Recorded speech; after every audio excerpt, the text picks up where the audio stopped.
My name is Scherz. I'm a psychologist, and I've been working with people for going on 3 decades. I started out my career as an elementary school guidance counselor, and I've been working with people in a variety of different settings, from the individual and couples and marriage and group therapy and consulting and coaching.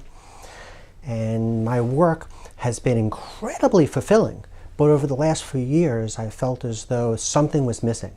There was something more that I needed to be doing.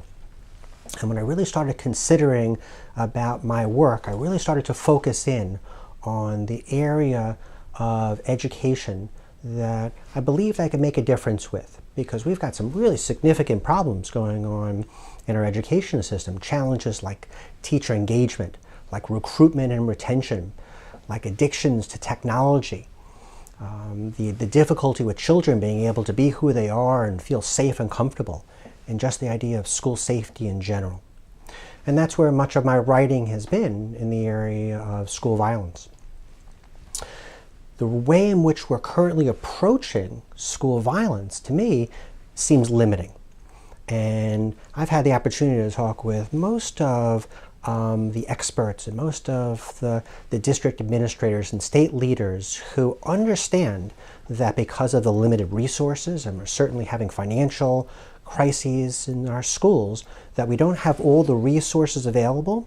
But fortunately, the things that we can do don't necessarily require a lot of money. For instance, we don't do much in the way of teacher wellness. If teachers were better supported to feel more engaged in their work, 90% of the teachers in this country report at being actively disengaged and not engaged in their work. No problem we're going to solve in education if teachers aren't helped to feel more invested in their work. Well, we've got challenges like students not knowing how to tolerate distress. This is something that they don't teach in school. If children don't have a capacity to a threshold to endure discomfort, then they're going to rush to impulsive kind of actions, that some of which are going to be aggression. And talking of aggression, we don't even appreciate the fact that aggression is healthy. Aggression is something that needs to be channeled and harnessed, but we don't teach that in schools because we don't necessarily have the time or the experience. Constructive differencing.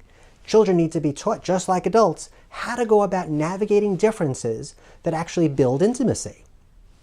Pseudo-intimacy is when we build relationships based on sameness, but real depth of contact, empathy, comes from differences, comes from celebrating and being curious and exploring how we're unlike somebody else. These are some of the areas that we really need to address if we're going to make our schools safer. And of course, school culture. Everybody talks about school culture, but I don't know that people fully appreciate all the different variables that go into it, like climate and infrastructure and how a school adapts. This is my work. I'm the founder of TeacherCoach, and with TeacherCoach, I have the opportunity to do work that actually generates revenue for schools, which has never been done before, brings wellness into the classroom, extends it to the parents in the school community for free, and makes learning stimulating and sustainable. It's the first time in my life that I actually wish for the weekends to go by so I can start working again, because there's so much work to be done, so many good people out there, that I feel like I have the opportunity to support the world's most important profession.